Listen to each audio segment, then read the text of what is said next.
If you're buying a Tragus hoop online, the tricky part is that the Tragus is small, so even a tiny size difference can look very obvious. A hoop that is just a little too big may look loose. A hoop that is too small may look tight, squeezed, or just not sit the way you imagined. For a healed tragus piercing, most people are usually comparing smaller inner diameters, especially around 6 millimeters and 8 millimeters. A 6 millimeters tragus hoop gives a close, small, fitted look.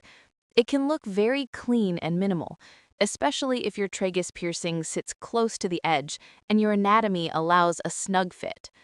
An 8 millimeters tragus hoop gives more space. It usually looks a little softer, more visible, and less tight.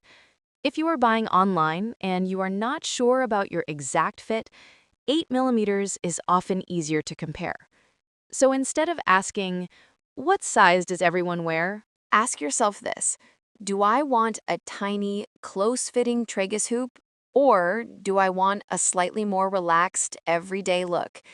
If you want subtle and snug, compare 6 millimeters. If you want a little more room, compare 8 millimeters. But remember, tragus size depends heavily on your anatomy. The same 6 millimeters hoop can look perfect on one person and too tight on another. Also, this video is for healed piercings only. If your tragus is still healing, irritated, or recently pierced, ask your piercer before changing jewelry. We make 14K solid gold seamless hoops for healed piercings with precise inner diameter sizes, so you can choose your tragus hoop based on fit, not just guess from a product photo. Because with tragus jewelry, small differences really do matter.